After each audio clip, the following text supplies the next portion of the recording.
Assalamualaikum warahmatullahi wabarakatuh. Perkenalkan, nama saya Gibi Gabriel Welong dari Prodi S1 Kimia kelas A. Yang terhormat dosen pengampu praktikum kimia organik yaitu Bapak Ahmad Kadir Kilo, SPD MSI. Baik, di video kali ini saya akan membahas tentang simbol-simbol hazard dan bahayanya, dan juga penanganan kecelakaan di laboratorium dan tindakan pencegahannya. Yang pertama yaitu simbol-simbol hazard dan bahayanya. Pertama ada eksplosif atau mudah terbakar. Bahan kimia yang diberi simbol seperti gambar di samping adalah bahan yang mudah meledak atau eksplosif. Ledakan pada bahan tersebut bisa terjadi karena beberapa penyebab, misalnya karena benturan, pemanasan, pukulan, gesekan reaksi dengan bahan kimia lain, atau karena adanya sumber percikan api. Ledakan pada bahan kimia dengan simbol ini kadangkali bahkan dapat terjadi meski dalam kondisi tanpa oksigen. Beberapa contoh bahan kimia dengan sifat eksplosif misalnya TNT, amonium nitrat, dan nitroselulosa. Yang kedua ada oxidizing atau mudah teroksidasi. Bahan kimia yang diberi simbol seperti gambar di samping adalah bahan yang bersifat mudah menguap dan mudah terbakar melalui oksidasi. Penyebab terjadinya kebakaran umumnya terjadi akibat reaksi bahan tersebut dengan udara yang panas, percikan api, atau karena reaksi dengan bahan-bahan yang bersifat reduktor. Yang ketiga ada flammable atau mudah terbakar. Simbol bahan kimia di samping menunjukkan bahwa bahan tersebut bersifat mudah terbakar.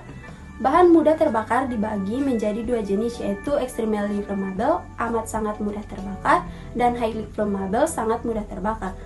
Bahan dengan label extremely flammable memiliki titik nyala pada suhu 0 derajat Celcius dan titik didih pada suhu 35 derajat Celcius. Bahan ini umumnya berupa gas pada suhu normal dan disimpan dalam tabung kedap udara bertekanan tinggi. Frase R untuk bahan amat sangat mudah terbakar adalah R12. Bahan dengan label highly flammable memiliki titik nyala pada suhu 21 derajat Celcius dan titik didih pada suhu yang tak terbatas. Yang keempat ada toksik atau beracun. Simbol bahan kimia di samping menunjukkan bahwa bahan tersebut adalah bahan beracun yang dapat mengakibatkan keracunan akut dan kronis, bahkan bisa hingga menyebabkan kematian pada konsentrasi tinggi.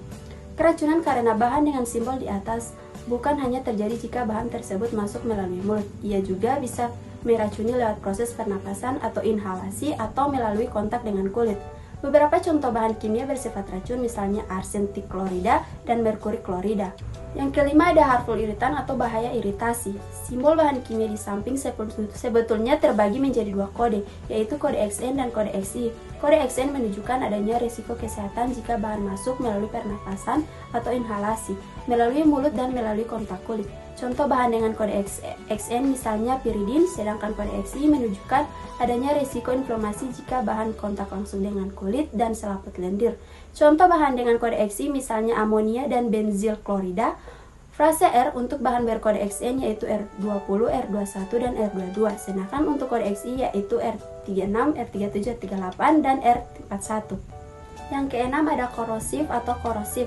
Simbol ini menunjukkan bahwa suatu bahan tersebut bersifat korosif dan dapat merusak jaringan hidup. Karakteristik bahan dengan sifat ini umumnya bisa dilihat dari tingkat keasamannya. pH dari bahan bersifat korosif lazim berada pada kisaran kurang dari 2 atau lebih dari 11,5. Beberapa contoh bahan dengan simbol ini misalnya belerang, oksida, dan klor. Jangan menghirup uap dari bahan ini, jangan pula membuatnya kontak langsung dengan mata dan kulit Anda. Mereka juga bisa menyebabkan iritasi. Frase R untuk bahan korosif yaitu R34 dan R35. Yang ketujuh ada bahan berbahaya bagi lingkungan. Simbol pada gambar di samping menunjukkan bahwa bahan tersebut berbahaya bagi lingkungan. Melepasnya langsung ke lingkungan, baik itu ke tanah, udara, perairan, atau ke mikroorganisme dapat menyebabkan kerusakan ekosistem. Beberapa contoh bahan dengan simbol ini misalnya tetraklorometan, tributyltimah-klorida, dan petroleum bensin. Kemudian pembahasan yang kedua yaitu tentang penanganan kecelakaan di laboratorium K3 dan tindakan pencegahannya. Berikut ini merupakan tips cara penanganan awal sebagai pertolongan pertama P3K pada kecelakaan di laboratorium kimia. Luka bakar akibat terkena larutan asam. Jika kulit terkena larutan asam, kulit segera dihapuskan dengan kapas atau lap halus, kemudian dicuci dengan air mengalir sebanyak-banyaknya. Selanjutnya dicuci dengan 1% Na2CO3, kemudian cuci lagi dengan air, setelah itu keringkan dan olesi dengan salep Livertan. Jika terkena logam natrium atau kalium, logam yang menempel segera diambil, kemudian kulit dicuci dengan air mengalir kira-kira selama 15-20 menit. Netralkan dengan larutan 1% asam asetat. Setelah itu dikeringkan dengan olesi dan salep levertan atau luka ditutup dengan kapas steril atau kapas yang telah dibasahi asam pikrat. Terkena percikan larutan asam pada mata. Jika terkena percikan asam encer, mata dapat dicuci dengan air bersih kira-kira 15 menit terus-menerus. Dicuci dengan larutan 1% Na2CA3 terkena percikan larutan basah. Dicuci dengan air bersih kira-kira 15 menit terus-menerus. Kemudian dicuci dengan larutan 1% asam borat dengan gelas pencuci mata. Ada beberapa perlengkapan pribadi yang bisa digunakan dalam laboratorium kimia. Yang pertama ada jas laboratorium atau lab jas. Untuk mencegah kotornya pakaian pelindung harus nyaman dipakai dan mudah untuk dilepaskan bila terjadi kecelakaan atau pengotoran oleh bahan kimia. Yang kedua ada pelindung lengan, tangan, dan jari. Sarung tangan yang mudah dikenakan dan dilepas merupakan persyaratan perlindungan tangan dan jari dari panas, bahan kimia, dan bahaya lain. Sarung tangan karet diperlukan untuk menangani bahan-bahan korosif seperti asam dan alkali. Sarung tangan asbes diperlukan untuk menangani bahan-bahan. Sarung tangan karet perlu disimpan dengan baik dan perlu ditaburi talk agar dapat lengket saat disimpan. Yang ketiga ada pelindung kacamata. Pelindung digunakan untuk mencegah mata dari percikan bahan kimia dan di laboratorium perlu disediakan paling sedikit sepasang. Ideal setiap mahasiswa memilikinya. Kacamata pelindung harus nyaman dipakai dan cukup ringan.